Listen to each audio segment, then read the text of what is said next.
Then Pilate had Jesus flogged with a lead-tipped whip.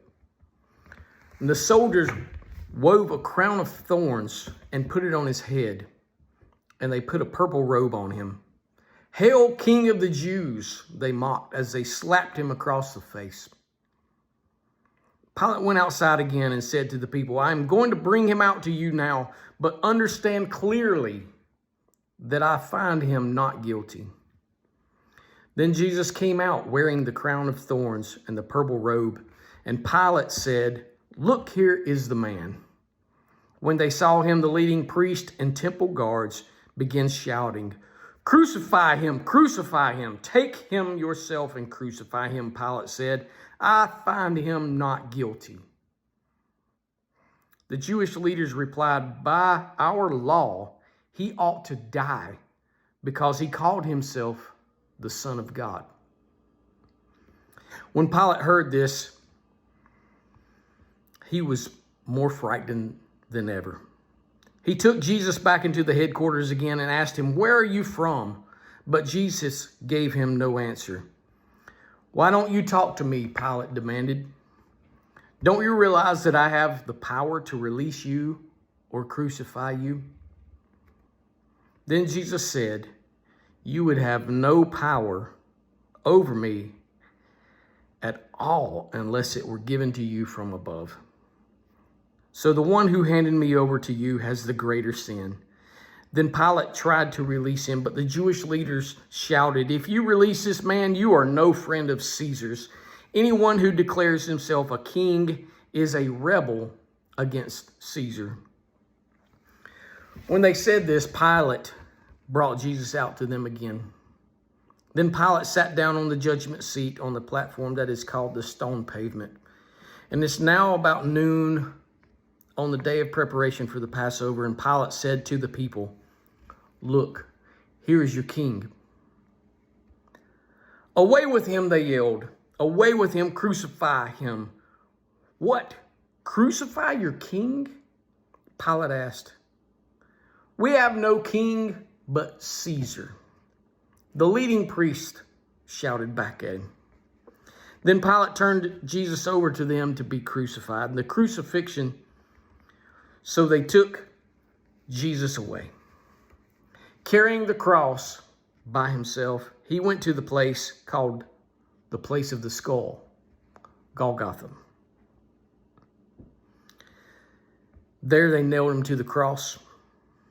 Two others were crucified with him, one on either side, with Jesus between them. Pilate posted a sign on the cross that read, "Jesus of Nazareth, the King of the Jews." The place where Jesus was crucified was near the city, and the sign was written in Hebrew, Latin, and Greek, so that many people could read it.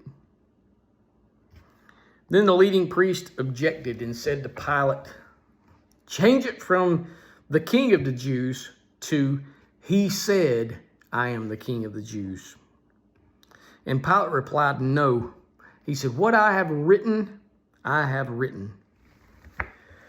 And when the soldiers had crucified Jesus, they divided his clothes among the four of them. They also took his robe, but it was seamless, woven in one piece from top to bottom. So they said, "Rather than tearing it apart, let's throw dice for it." And this fulfilled the scripture that says, "They divided my garments among themselves and threw dice for my clothing." So that is what they did. Standing near the cross were Jesus' mother and his mother's sister, Mary, and Mary Magdalene. When Jesus saw his mother standing there beside the disciple he loved, he said to her, "Dear woman, here is your son." When Jesus saw that, and he said to his disciple, "Here is your mother." And from then on, this disciple took her into his home. Jesus knew that his mission was now fulfilled. And to fulfill scripture, he said, "I am thirsty." And a jar of sour wine was sitting there. So they soaked a sponge in it put it on a hyssop branch, and held it up to his lips. When Jesus had tasted it, he said, It is finished. Then he bowed his head and released his spirit.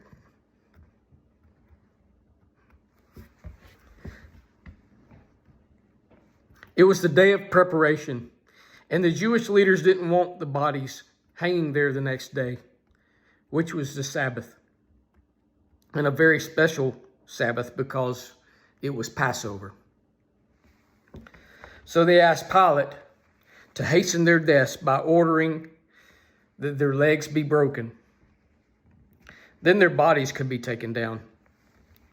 So the soldiers came and broke the legs of the two men crucified with Jesus. But when they came to Jesus, they saw that he was already dead. So they didn't break his legs. One of the soldiers, however, pierced his side with a spear, and immediately blood and water poured out. These things happened in fulfillment of the scripture that say, "No, not one of his bones will be broken." And they will look on the one they pierced. Afterward, Joseph of Arimathea, who had been a secret disciple of Jesus because he feared the Jewish leaders, asked Pilate for permission to take down Jesus' body. And when Pilate gave permission, Joseph came and took the body away. With him came Nicodemus, the man who had come to Jesus at night. He brought about 75 pounds of perfumed ointment made from myrrh and aloes. Following Jesus' Jewish burial custom, they wrapped Jesus' body with spices in long sheets of linen cloth. The place of crucifixion was near a garden where there was a new tomb never used before. And so, because it was the day of preparation for Jewish Passover, and since the tomb was close at hand, they laid Jesus there. You know, throughout this Passover week, we are all doing short devotions and videos throughout this week. And as I continue to read through John 19 over the past 4 or 5 weeks, I realize there's nothing I can add. There's nothing I can say. The scripture says it all. They beat Jesus. They hung him on a cross. They crucified him. There was so much torture that is unimaginable. And so many things that fulfilled the scripture, fulfilled the prophecies. And when they took him down and they laid him in this borrowed tomb, and I think about those last words there in John 19 where he said, "It is finished."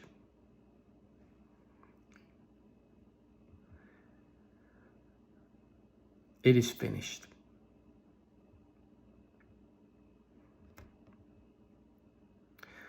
We all know it's not finished.